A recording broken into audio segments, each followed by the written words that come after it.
don't know.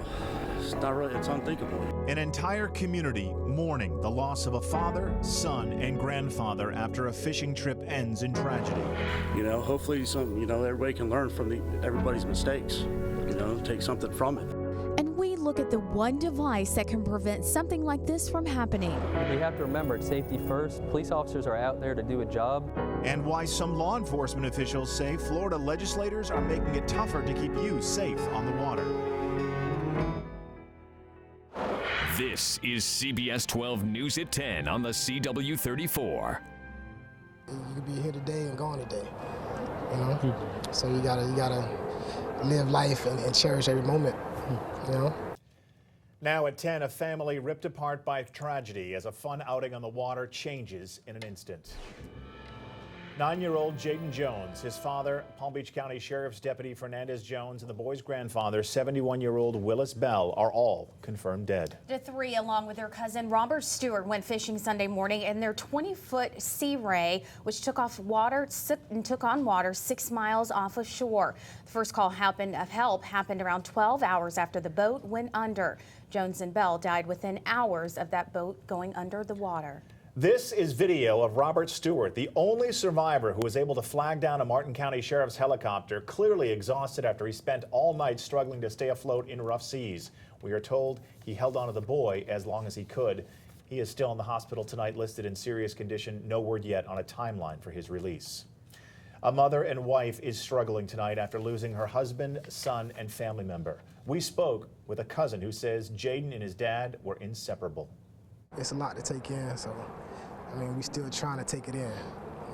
It feels unreal, like it's not really happening. We have team coverage tonight. CBS 12's Israel Balderas is looking at why law enforcement officials say the Florida legislature is making it harder to keep you safe on the water. And Liz Girantes shows us how to prevent a future tragedy from happening. But first, CBS 12's Kathleen Walters talked with those who are mourning the loss of this family. She joins us live tonight in Stuart. Kathleen? And we learned tonight that 9-year-old Jaden Jones attended Francis K. Sweet Elementary in Fort Pierce. We are live in Stuart. Kathleen Walter, CBS 12 News. All right, Kathleen, thank you. Florida Fish and Wildlife commissioners say weather conditions will play a key role in the investigation. Severe weather expert Jeff Baradelli says we had wind gusts up to 25 miles per hour at the time, making for dangerous conditions offshore. Jeff says a caution for small crafts was in place when that boat took on the water. Well, according to the latest review of the annual boating accidents by the Florida Fish and Wildlife, 64% of the reportable boating accidents in 2014 occurred in 10 Florida counties. Palm Beach County ranks number 4, but now one law enforcement official is raising the alarm that a powerful tool that helps prevent tragedies has been taken away. CBS 12's Israel Balderas continues our team coverage. He investigates the law of unintended consequences. Israel? Reporting live in Palm Beach County, I'm Israel Balderas, CBS 12 News. Israel, thank you. Keep us posted. Now, Florida ranks first in the country in both boating accidents and fatalities. The U.S. Coast Guard reports 70 boating deaths in the state in 2014, which is the highest number since 2007. Across America, 610 people died in recreational boating accidents in 2016. So, how do we prevent something like this from happening again? CBS 12's Liz Girantes continues our team coverage. Liz. Michelle and John, if you're in trouble on the water, the best thing you can do is to try to stay with the boat. But if the boat sinks, make sure you grab a life jacket and don't ever set off on the water without one. Martin County Sheriff William Snyder says an EPIRB is a geo-tracking device that activates when it hits the water. This can help rescuers reach the scene quickly and could mean the difference between life and death. I think it's a good warning to everybody in the boating community to have all the proper life-saving equipment on there. Certainly transponders are a wonderful piece of equipment. Sheriff Snyder says the best thing to do in the water is to flip over onto your back to try and float. In the Breaking News Center, I'm Liz Girantes, CBS 12 News. All right, Liz, thank you very much. And we have posted the entire news conference and raw video of that lone survivor waving for help on our website. Just head to cbs12.com. New video right now of a 17-year-old girl recovering tonight after the Coast Guard rescued her from a kayak in the Gulf. Take a look there. They say that she got separated from her relatives off of the coast of Tarpon Springs. She told rescue crews a wake from a boat hit her kayak and caused her to lose her paddle. Thankfully, she is expected to recover. And meteorologist Michael Ehrenberg is here now tracking the winds and to see if we have any relief in sight for those rough seas. Yeah, John, speaking. Thank you very much. We continue our coverage tonight of the war on terror from our worldwide terrorism alert desk.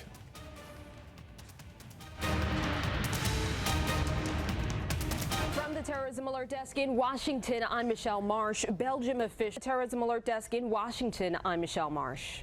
Well, we're always tracking terror on our website here. This is at CBS12.com. We posted an interactive map that shows where and when the most recent attacks have happened. If you scroll down here, you can see, you can click on the actual balloons here. Click on that, get a detailed description from events all around the world. Just click on each map dot to see what happened, a timeline of the events, and actually who has been arrested. Also, if you scroll down just a little bit more in the bottom left-hand side, you can see more media there, which you can access all of our media player and all of our segments with our Terror Alert segments on our website at CBS12.com and click on Tracking Terror. John? Gallup polls show many Americans are concerned about terrorism, and we will be airing a special called The Rise of Terrorism, What You Need to Know. It's the first in a series of 4 broadcasts to help keep you informed about worldwide terror. We will first focus on the rise of ISIS, what tactics they use, and how they are maintaining their operation. You can watch it right here on CW34 on Wednesdays, directly following our newscast at 10:35. People here in Florida are asking for a big billboard along A1A to come down. I thought it was kind of strange. Signs like that, I think, are always inappropriate. So who's behind the message and what neighbors are doing to fight this message? Plus, a man says a Starbucks employee put something rude on his cup. Why he says it's personal. And imagine a way to garden without dirt. We'll show you how this alternative way actually works.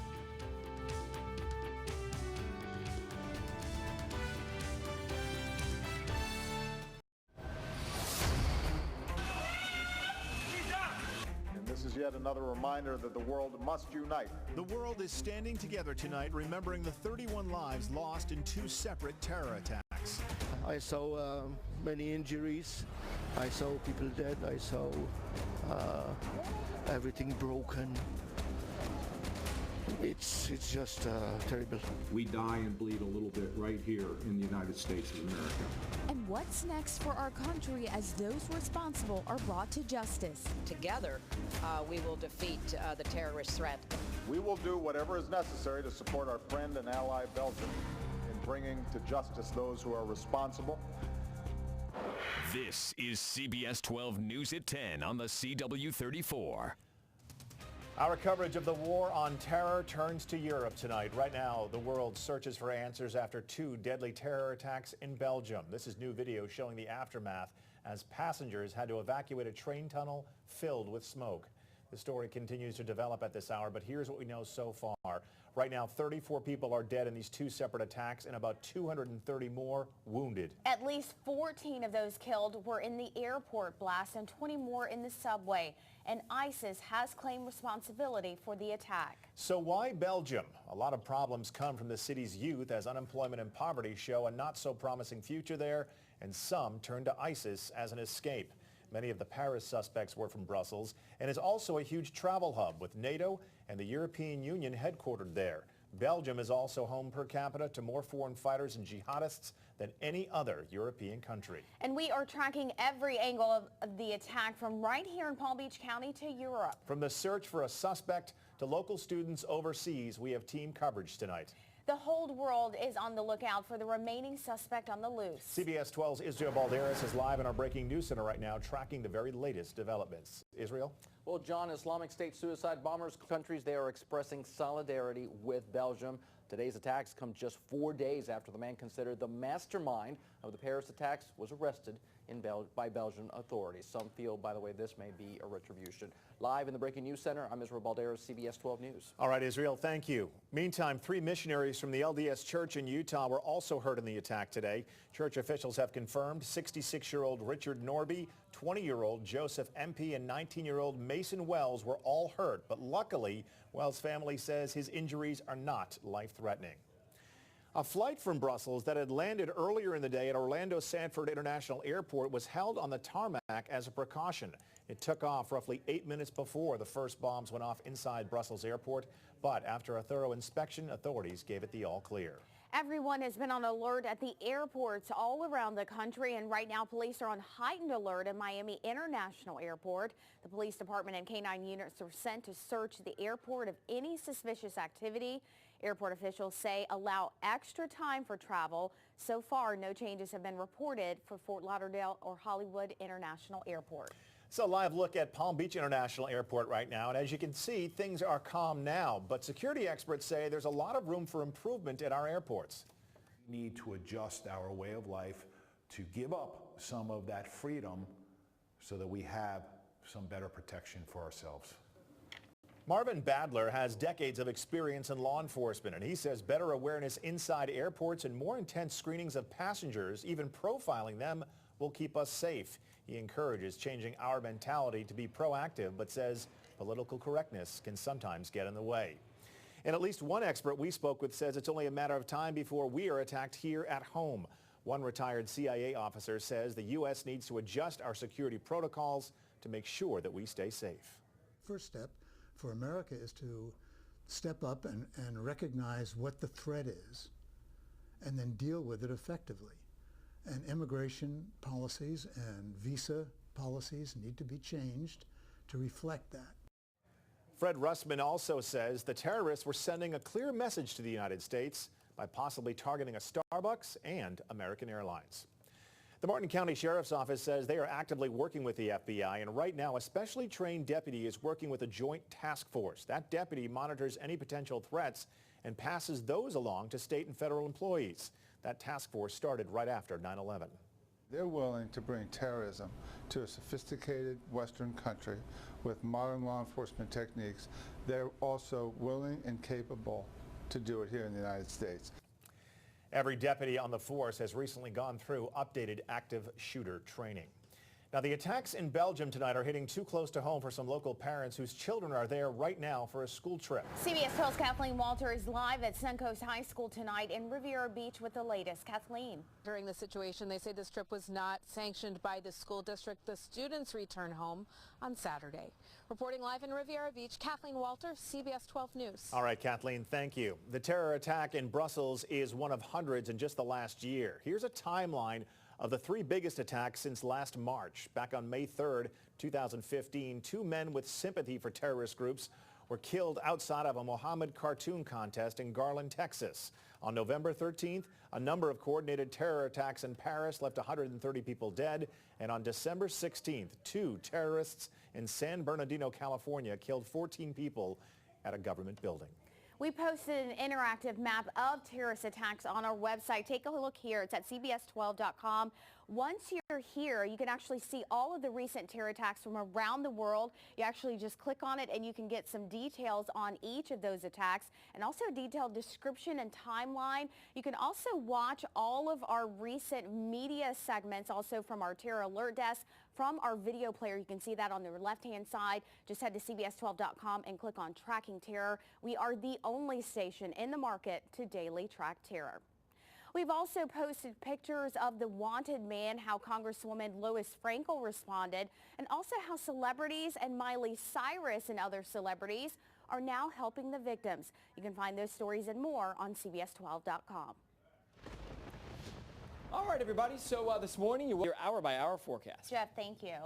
In today's Vote 2016 report, Democrats and Republicans are both holding primaries in Arizona and caucuses in Utah, with Democrats also caucusing in Idaho. The Brussels attacks have overshadowed the contest in these states, but nonetheless, our CBS 12's Israel Walderis is monitoring the results. Israel. Hillary Clinton and Donald Trump would love to wrap things up and get on with the head-to-head race for the White House, but the rivals refuse to go away. Let me turn on the mic. Contest in Arizona, Utah, Idaho could indicate how long the primary race for the two parties will last. Let's begin in Arizona tonight, where 58 delegates will go to the winners. On the Republican side, Clinton and Vermont Senator Bernie Sanders are divvying up 78 delegates. Polls in the states have closed, results expected to roll out in the next hour. In Utah, both parties holding caucuses. If a Republican wins more than 50% of the support, he will take all 40 delegates. Otherwise, it will be proportional between Trump, Ted Cruz, and John Kasich. Clinton and Sanders, they are competing for the largest share of 33 delegates. Polls in Utah close at 1 a.m. Eastern. And finally, Democratic caucuses in Idaho began at 9 p.m. Eastern. There are 23 delegates at stake, and that will be also awarded proportionally. A win in the West could give Senator Sanders momentum. And let's not forget American Samoa. Democrats hold their caucuses on March 1st, and Clinton won that one. For Republicans, 9 delegates are at stake tonight. Israel, thank you. Well, volunteers in Boynton Beach and Riviera Beach are trying to make sure everyone knows all votes matter when it comes to municipal elections. This is a way to hold local elected officials accountable. Yes, because it's time for them to be held accountable. We need change in our community. And with our votes, if we casting them, they'll be held accountable. Now, there's a race for a mayor runoff in Boynton Beach and also a council seat at stake in Riviera Beach. Organizers with Black Votes Matter went door to door today to raise awareness about the importance of local elections. Volunteers are now hoping to increase voter turnout on March the 29th. Thieves are out to try and steal your money this tax season, and it's more common than you might think. And this is very eye-opening. Me and her as honest people would never assume it's that rampant out there. We'll show you how easy it is to get fake documents and why the technology used to create the documents is perfectly legal. And we're also following a local man who was accused in his mother's death. What police say happened to that woman.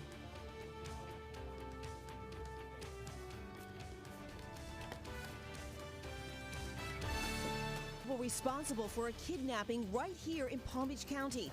Watch the moment rescuers save a woman from her captors. I don't understand the anger with a lot of kids nowadays. Several school bomb threats in just days. The one thing that's behind these messages that are putting your children in danger. CBS 12 News at 10 on the CW34.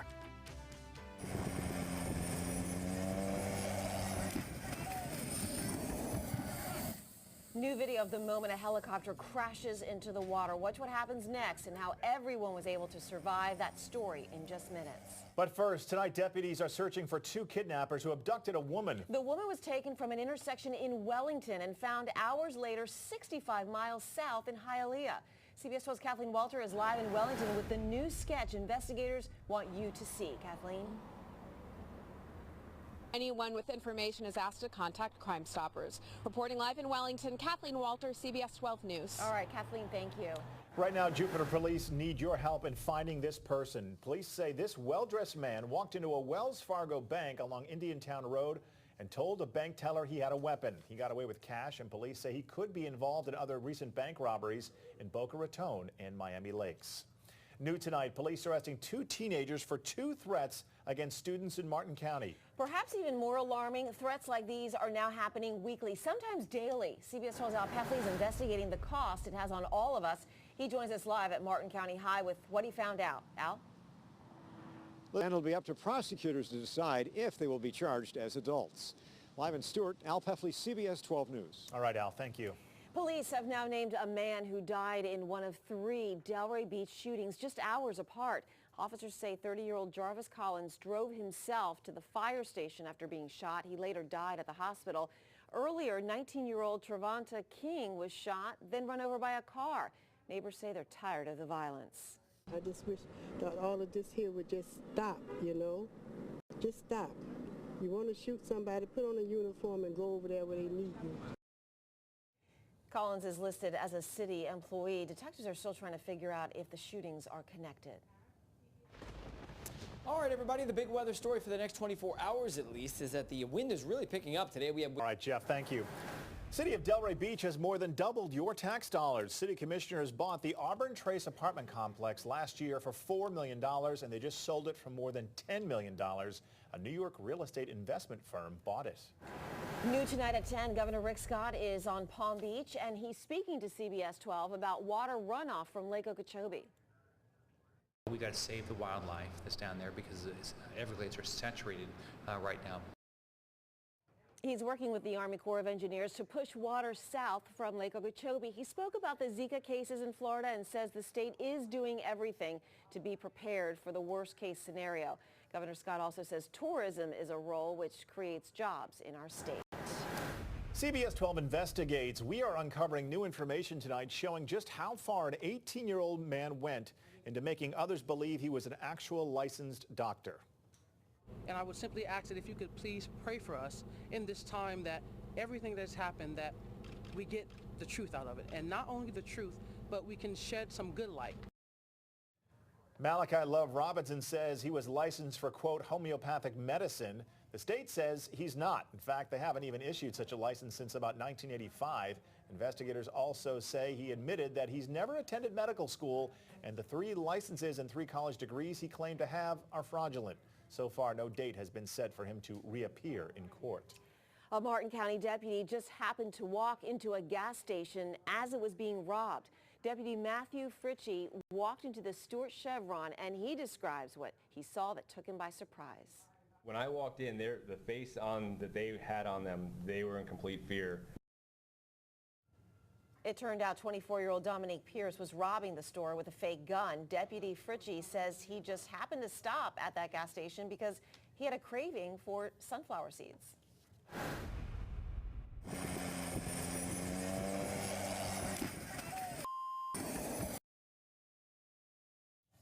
New video right now out of Hawaii. A tour helicopter crashes near the USS Arizona Memorial at Pearl Harbor. 5 people were on board when it went into the water. People on shore jumped in to help pull people out.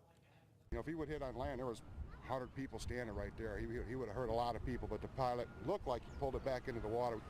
Obviously, you know how much control he had of the plane, but it looked like he was trying to not land on land because there's no landing area there. It's just people standing around looking at all the different sites here. At least 3 people got hurt and 1 person is in critical condition. We are still waiting to find out what caused the crash. It's a war of words as the Pope comments on Donald Trump. Pope Francis says anyone who wants to build walls instead of bridges should reevaluate their faith. I say only that this man is not a Christian if he has said things like that. The Pope went on to say he will not get involved in politics, but Donald Trump is firing back, accusing the Pope of being a pawn of the Mexican government. Right?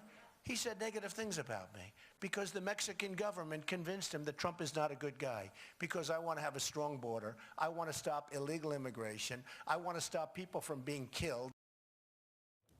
Donald Trump went on to say he likes the Pope if he has good things to say. We continue our coverage of the war on terror. This is new video of the U.S. destroying ISIS money. A drone strike destroys the tax collection headquarters in Iraq. ISIS is already strapped for cash, slashing salaries, releasing prisoners in exchange for money, and reportedly only accepting payments for utility bills in American dollars. We're committed to showing you what's going on around the world from our Worldwide Terrorism Alert Desk. From the Terrorism Alert Desk in Washington, I'm Michelle Marsh. Kerry says he called the meeting to discuss ideas about how to counter what he calls the Islamic State narrative. From the Terrorism Alert Desk in Washington, I'm Michelle Marsh. We're now hearing from the White House after the FBI ordered Apple to unlock the San Bernardino shooter's iPhone. They are not asking Apple to redesign its product or to create a new backdoor to one of their products. They're simply asking for something that would have an impact on this one device.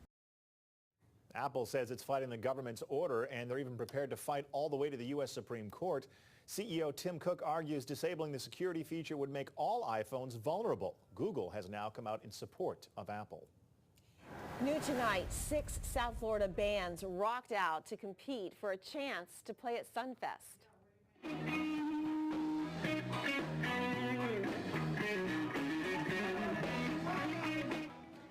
The bands played at West Palm Beach's hottest new music venue, Lafayette's and City Place, for an exclusive slot at Sunfest.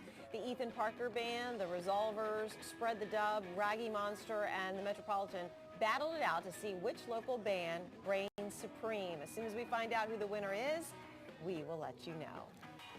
Folks, are you ready for retirement? Even the most prepared people still face some surprises.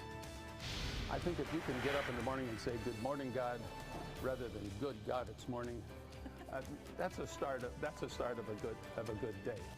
The one thing you and your family need to do right now to make sure you enjoy your retirement years and prevent being a burden. She matched me in size, but she had a lot of heart. A fast food worker says she was attacked over this one thing. Find out what happened after she says the customer jumped the counter.